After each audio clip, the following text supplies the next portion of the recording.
Hey guys, this is John from US Dash Camera. Today I got a review on the Blackvue DR590 2-channel. So this is one of Blackvue's budget 2-channel cameras, but like the 490, the previous model, it does have full HD 1080p front and rear.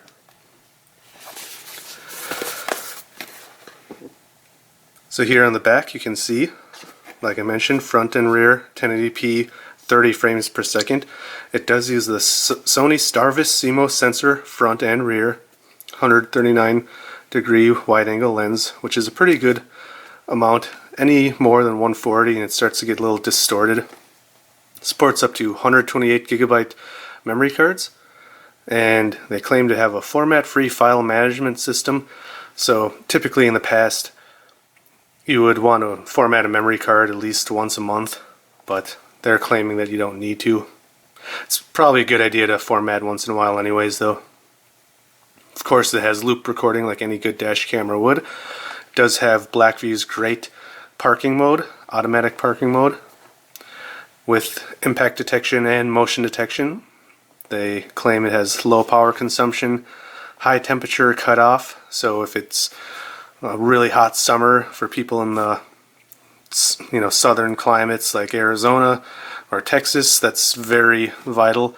And it does use a instead of a battery, it does use a supercapacitor. All Blackvue cameras do. Voice guidance and alerts. External GPS is optional, and they do have software for Windows and Macs. So let's go ahead and open it up. Now this was sent to me for review by blackboxmycar.com. As usual, I'll provide links down in the description to where you can purchase any of the products I mentioned in this video. And with typical Blackvue fashion, camera is right on top with some foam. Let's put these off to the side for a second. Here's a quick start guide.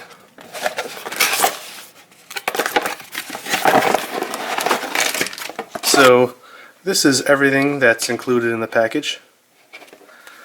This specific one came with a 16 gigabyte card. I would highly recommend getting a 64 or 128 gigabyte card though if you're using the parking mode. And to be honest, if you're buying a Blackvue camera, you should be using the parking mode because that's one of the major benefits of it. So we got a standard 12 volt cigarette power cord. We have the, I was about to say coax because the DR650 and 750 models used a coax cable, but this uses similar, looks like a headphone jack. So I'm interested to see if this has some benefits. These are just some clips.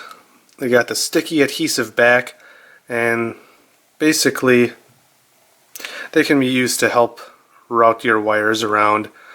I'll show my installation and how these can help. Again, the quick start guide, memory card.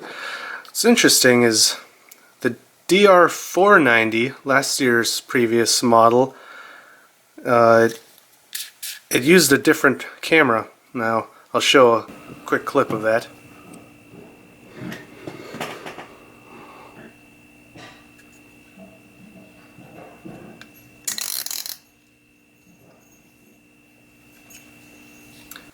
So this looks just like the camera for the DR750, the rear camera.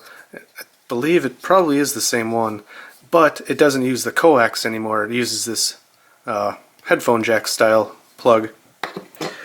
And now here's the main camera. It's pretty small. Now I don't have the 750 anymore to compare with, but this is a bit smaller than the 650 or 750. It is worth pointing out that this does not have Wi-Fi, so it's definitely no cloud feature because this doesn't even have Wi-Fi. And the GPS is an add-on. So here you can see the GPS input, the power input, the rear camera input, then the mic / format, so you can mute the camera, or if you hold it down you can format the memory card. And behind this little cover is where the memory card goes in. You got some notches back here, so when you set your angle, when you put in your car, you can remember where that is. Here you can see there's a record and GPS light. Now the high-end models have a touch sensitive or motion sensitive function right here, but this one does not. You know, it feels super light, borderline starting to feel like a cheap camera, but you know, the performance is what's going to really matter. I do like that Blackvue makes all of their cameras all black now. No blue highlights, no chrome highlights. Something that's bothered me about other companies, even Thinkware with their F800, they made it gray, and then you got to pay extra for the F800 Pro if you want all black. I like that Blackvue says even if you buy this budget model, which starts at around $200, you still get 128 gigabyte memory card support, and you still get an all black stealthy design. So I really like that about Blackvue. Now, one important thing to note is to use the parking mode, you would want to use either the PowerMagic Pro, which I don't currently have, but I'll show a clip of what that looks like. So this is actually a clip from my DR750 review, where I did show the PowerMagic Pro a little bit in depth. But basically, it's a hardwiring kit that hooks your camera up to your fuse box in your car. Then you got all these dip switches so you can set the cutoff voltage or a timer, so you don't want your car battery to be draining forever if you park for 3 days. So you can set a voltage cutoff to make sure that the camera shuts off before your battery dies. And then the timer, of course, allows you to set a specific time limit, so maybe you only want 12 hours of recording max because maybe you always drive at least every 12 hours. I'm not going to go in depth into how you hook this up, but the basic idea is you have one wire that connects to a fuse that's always on even when your car is off, and one that's only on when your car is on, and then a ground. So the PowerMagic Pro knows when it needs to set that timer or low voltage cutoff, and then the Blackvue camera automatically switches to parking mode after it senses you've been sitting for a while. And then once you start driving again, it'll start back into normal recording. So I'll go into parking mode a little bit more in depth later in the video. So an alternative to the PowerMagic Pro is a battery system. Now I did receive the new Celllink Neo, and I personally use the Celllink battery B version 2 in my Tacoma right now, and this unit was also sent for review by blackboxmycar.com. But this is basically a very advanced battery system that allows cameras like the Blackvue camera to connect or to be powered by the battery. This way you don't ever have to worry about your car battery dying. So the way it works is it connects to your car fuse box, an ACC fuse and a ground, and then when your car's running it charges it up, and this should charge up pretty quickly. Now off the top of my head I can't remember how long of driving it takes to fully charge it from dead, but I will post a link to the review of this. I'm going to have this review up either shortly after or shortly before this review, so look for that in the description. But with the output you will connect this, and then your Blackvue will connect here.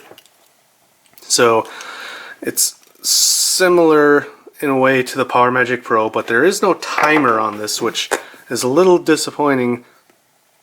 I was hoping that the new model would add a timer function. So this is another alternative. This one here is very expensive though. It's $300, and it has some pretty advanced features though, where you can connect to it via Bluetooth on your smartphone and check the battery levels.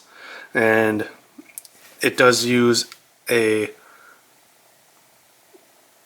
lithium ion phosphate, I believe, battery, which is much more suited for being in a hot car or extreme temperatures in general. So it's an expensive alternative, but if you can afford it and live in a very cold climate where you don't want to drain your battery, it's an option out there. So again, look down in the description for my review or a link to where you can purchase this. It's a highly specialized product, so check it out. So this is the card I'm going to be using. I purchased this for this camera. I actually use this same camera or same memory card on my F800 Pro installed in my Tacoma, and it seems to work very well with dash cameras. I know some bundles on Black Box My Car include this one, depending on which camera you're using, but I think it was usually is around $35 to $40 right now. So let's get it open and we'll insert it into the camera. So it's important to note that large cards, 64 or 128 gigabyte cards, are typically formatted in exFAT or exFAT format, which is, I can't go into the details, I'm not totally sure what it means, but cards that are 32 gigabytes or less are in FAT32 format. And if you stick this into a PC and use Windows to format it, it's going to format it in exFAT, but Blackvue cameras need to have it in FAT32. So you can either use the Blackvue software, which will format a 64 or 128 gigabyte card in exFAT, or you can just plug it into the camera. And I ran some tests with this, and out of the box this memory card was in exFAT, and you'll hear it will give a notification regarding the memory card.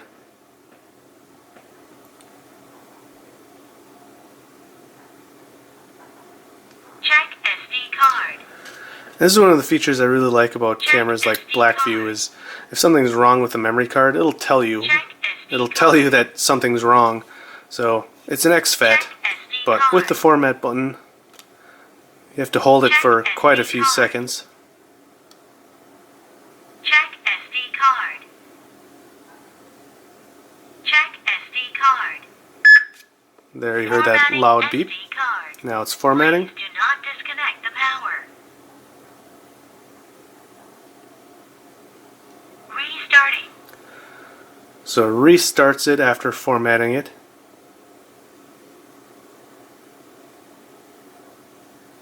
Initializing SD card. Please do not disconnect the power. And it initializes the memory card Restarting. and restarts again. So it has to restart twice. I believe that initialization is adding the folder structure.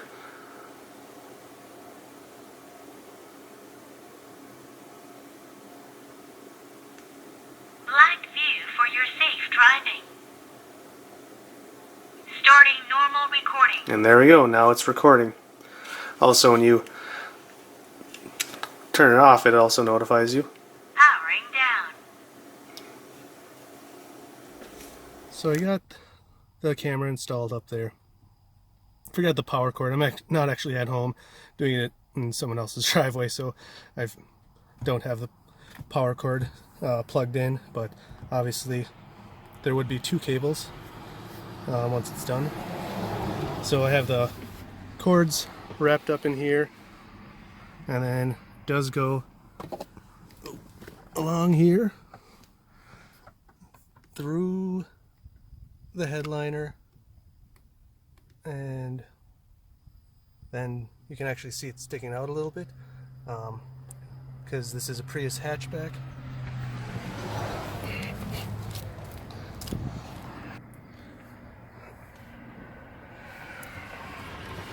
So it comes out there, and I did actually use those plastic clips because I didn't want to have to tear that plastic trim off.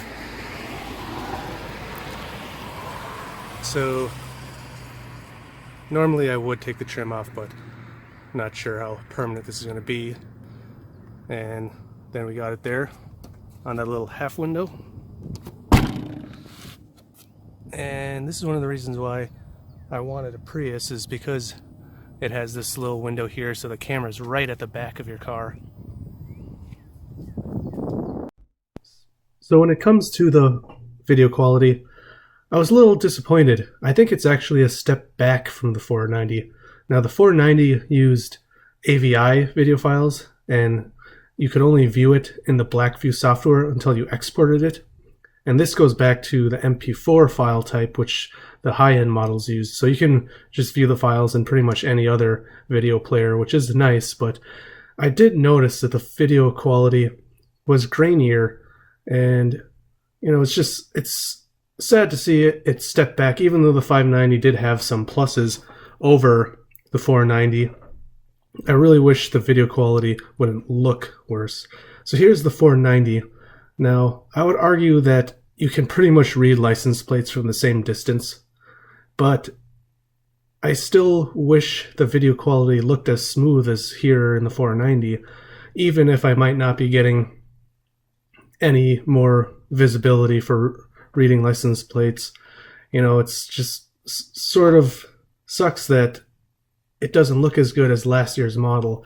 So, you know, of course, like I said, there are some trade-offs, so some people might still prefer the 590, but again, this was a letdown for me, that right away I noticed the video quality just didn't look as good. Now, the same can be said for the rear footage. Again, it just looks a little grainier. It is worth pointing out, though, that with the 590, I'm in more of a suburban area, and I don't have the 490 anymore to compare with, but you know, you can read license plates when you need to. When a car comes close to you, you can read the license plates from basically the same distance as the 490 model from last year. But again, if you look at this footage from the 490, it just looks smoother and cleaner. It just looks like a better quality picture. But in the end, you got to realize if you can't read license plates better anyways, then maybe it doesn't matter. But it is something I had to point out, because I noticed it, and I'm sure everyone else will too. Now, when it comes to the night footage, I felt it was pretty similar. Again, it's hard to compare for me, though, because I am testing this in my Prius, which has HID lights, which are extremely bright. My Tacoma just has regular crappy lights, and it's not really a fair comparison. But I would say the night quality is about what you can expect from a 2-channel system, and it's not going to be as good as single-channel cameras like the A119, but again, this is a 2-channel camera with an advanced parking mode. What you really should be caring about is whether or not it can record someone hitting you in a parking lot when you're just parked. And if that's something you really care about, then of course, yeah, you will be able to read license plates in those moments, because the video quality isn't affected or isn't as pixelated when you're not moving. The more motion you have, typically, the more pixelated it looks.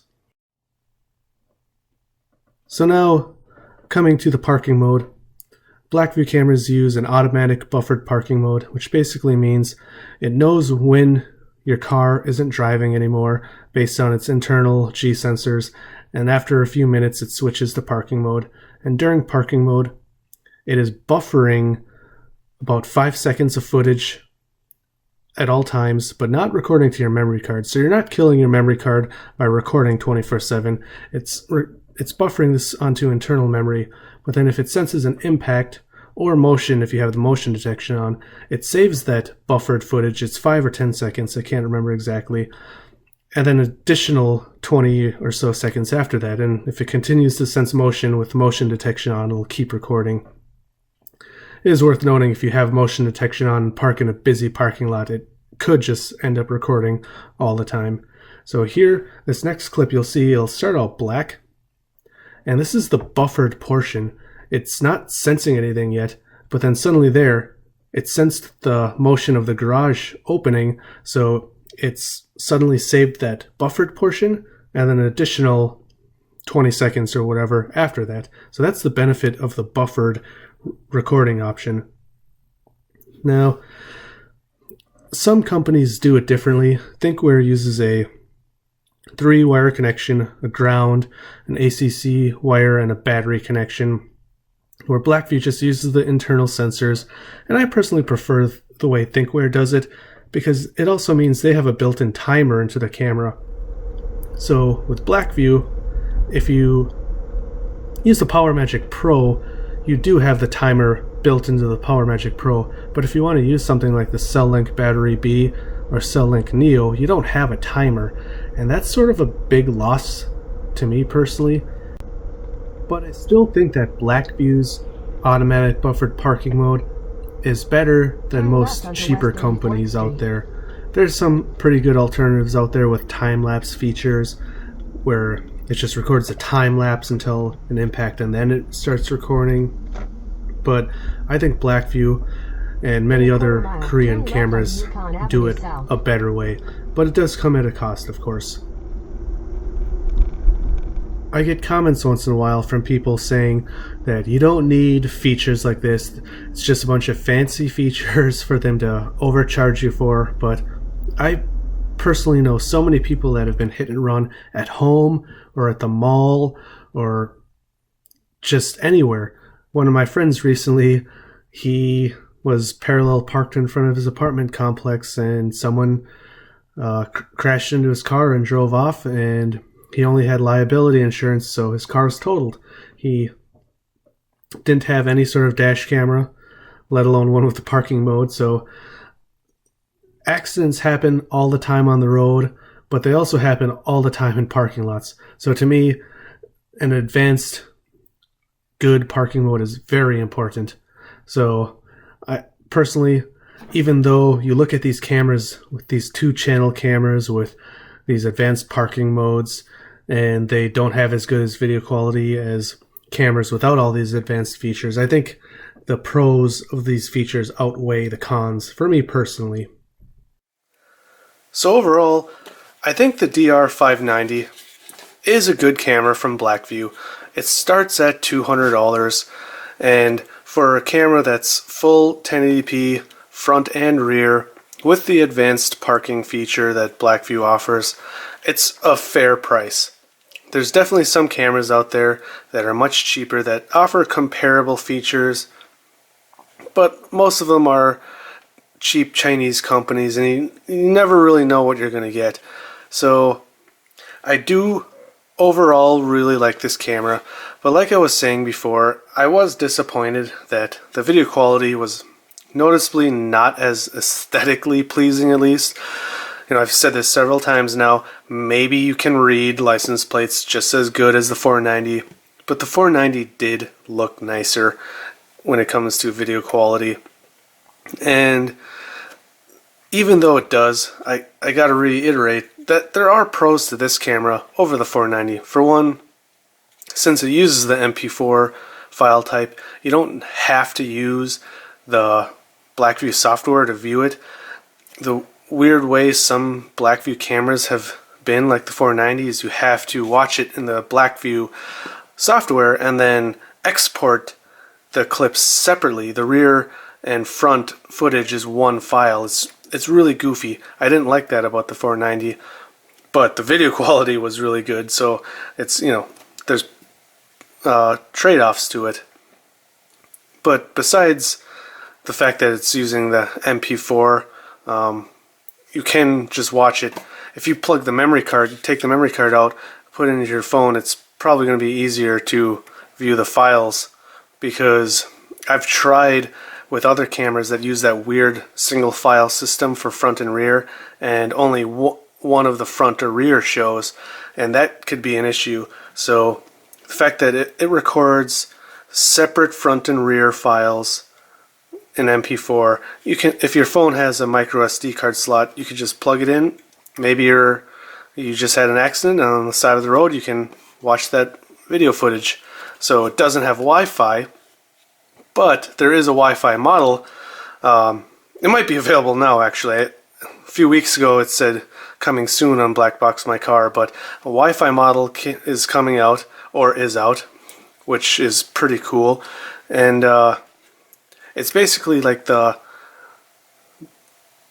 base model, or the entry-level model, compared to the DR750, which offers Wi-Fi, built-in GPS, and cloud support, where you're not going to get all of that in this, but not everyone needs that. So I still think overall it's a good bargain.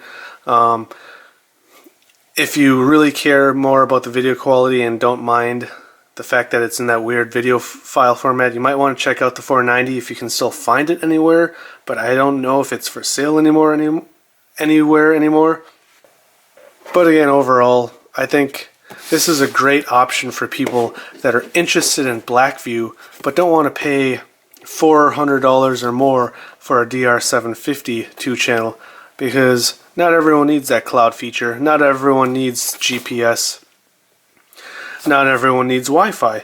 So for much less you can get a comparable camera, and maybe the video quality is not as good. It definitely isn't as good as the 750, because the 750 has front 60 frames per second also. But again, it's so much cheaper, and it has that great parking mode. And when you're in parking mode, the video quality doesn't matter as much in parking mode, because when you're stopped, the bit rate doesn't struggle as much, because what really makes the video quality suffer is when you're going like 70 miles per hour down the freeway and there's all that motion and the camera gets overloaded and it starts to pixelate everything. When you're in parking mode, you're going to get good footage of that person who hit and ran you in the parking lot. So again, if you care about parking mode, this camera is a great option if you want that advanced buffered feature. So I hope this video was helpful for people. It's not what I was expecting fully, but it still, I think, is an overall good product. So if you're interested in this or any of the other products I talked about, I'll provide links down in the description to where you can purchase all of them, and also any reviews I've done. So check down in that description. If you liked this video also, I'd appreciate if you hit like and subscribe.